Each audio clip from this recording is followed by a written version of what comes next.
Hi guys, welcome back to FOOTY with Wally. So as you've seen in the thumbnail, today I want to comment on Liverpool against Everton, Arsenal against City, and United against Chelsea. I want to analyze Brighton against Tottenham because I already made a whole video about that game. So starting with Liverpool 2, Everton 1. Even though Liverpool are way stronger, it was not an easy game. I would say until Liverpool scored the second goal, they were dominating. But after that, and that has been happening in some different games, where Liverpool are way better than the opposition, but at the same time, they can't finish the game and ended up giving some opportunities to the other team. And we saw that against Atleti, for example, where Liverpool dominated. In that case, Liverpool dominated the vast majority of the game, but they ended up having to score in the extra time to win. But anyway, going back to Liverpool against Everton, I feel when Liverpool are 100% focused on the game, like the pressing, the passing, everything just flows. Like everything is so, like attacking wise, Liverpool are so good, and also defensively, because Liverpool, it's not like Liverpool are conceding too many opportunities, because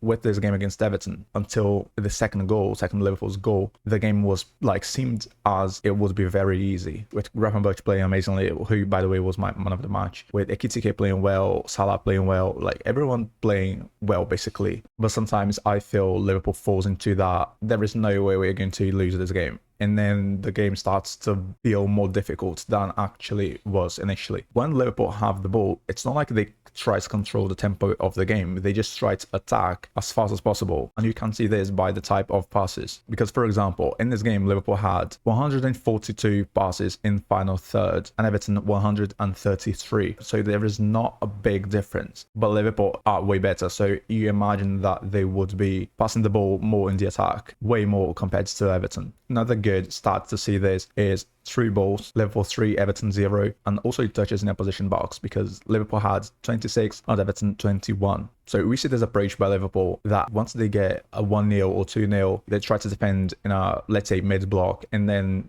once they get the ball, transition very fast, because they have fast players like Salah, Ekitike, Isak, now Wirtz is kind of fast as well. Because I believe if Liverpool had played, let's say, for 60 to 70 minutes, as they played the first 30 minutes of this game, I believe they could have won 3-0 or something like that. But obviously that requires way more energy, like being that intense, and obviously that's not sustainable for the whole game. But at the same time, I don't know how sustainable it is in the long run to like give your opponents the opportunity of coming back to the game, as it happened with Atleti, now with Everton, and then with Burnley. That was kind of a hard game in the sense that Liverpool struggled to get the result at the end. So basically what I'm saying is, when Liverpool struggle in some parts of the game, I don't think it is because they were outplayed, but because they were not playing their 100% of the football they can't play. That's what I'm trying to say. That said, Liverpool are still 100% in the Premier League. 15 points out of 15, 5 points ahead of the second. As I said in my pre-op prediction video, Liverpool are playing their own league, like they are like here, and the other ones are like here. So I believe it will be an easy Premier League for Liverpool anyway. So as I was saying, playing with fire, after the second goal, Liverpool let Everton start feeling comfortable in the game, and you can see this by the momentum map. And I also wrote, the team have been struggling to hold the results without suffering, which is basically what I was saying.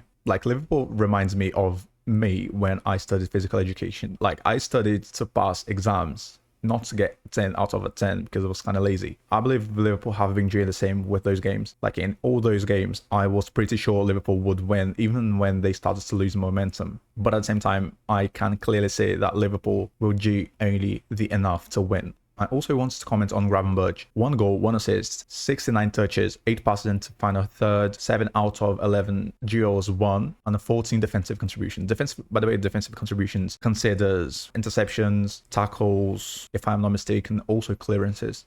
Second in the game, like in defensive contributions. As I said, my player of the match, he is just insanely good. And I believe, obviously not jinxing or anything, but I believe if he gets injured, or the games where he can't play because of rotation or something, because like the physiology department said he is tired or something like that, if for any reason he can't play, if it's a big game, let's say against Arsenal, City, or like in the Champions League against Barcelona, PSG, or whatever, like against a strong opponent, I believe Liverpool would struggle, because I believe he is the one who permits the team to work with 4 offensive players. And I don't see anyone else being able to do this for Liverpool, being this central DM who will just protect your whole defense alone, basically. Not literally alone, because Szoboszlai is also very, like, his stats defensively are also very good, but he's not an actual DM, if you know what I'm talking about. So let's go to the next game. Arsenal 1, City 1. So first of all, I was really surprised when Guardiola started the game with a more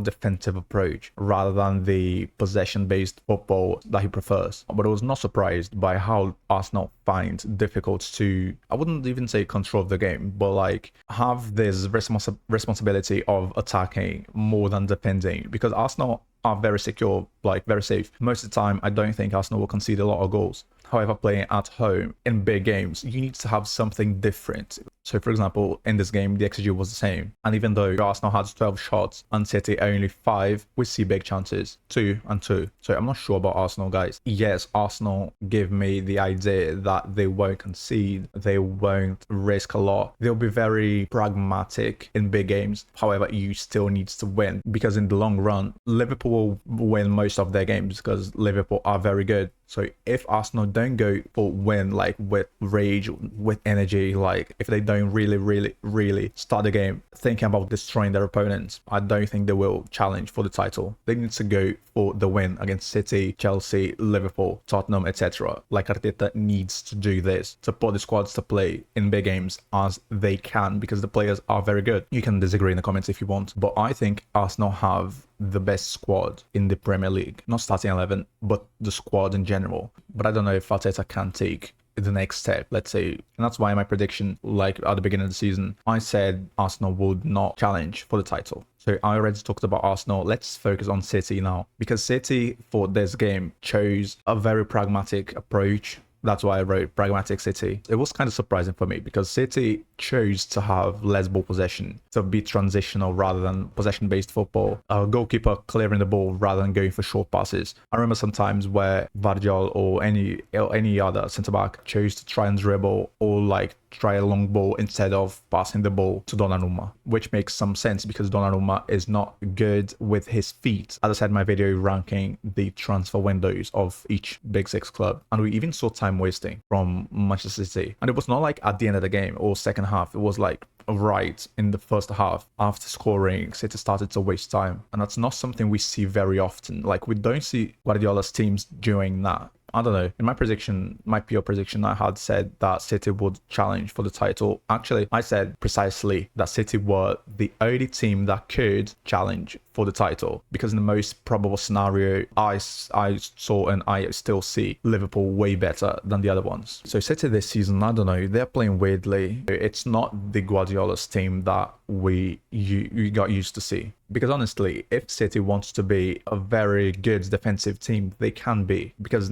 they signed Donnarumma, which is a goalkeeper, like better for teams that will not play with the goalkeeper in sense of passing. So basically, teams that will defend more, like his shot stopping is very good. They have very good centre backs. They have fast players. Like they have Haaland. Haaland counter-attacking is insane. Like he doesn't even need a good pass. You can just throw the ball and then he will get to the ball and then most likely score. So in theory, if City really want to be defensive, I believe they will still be very good. But I don't know if Guardiola would choose to have this approach in different games. I don't know, we'll have to see. So last but not least, United 2, Chelsea 1. I must confess, I did not watch the right beginning of this game. Let's say the first 15 to 20 minutes, because I was recording my analysis of Brighton 2, Tottenham 2. So when I started to watch, it was already 1-0 United. But obviously, I saw how Sanchez was sent off and how Bruno scored, etc. So it's kind of hard to analyze this game, because when you have someone being sent off, you just acknowledge that you will probably have to defend the whole game and maybe find the ball. But for some reason, Casemiro was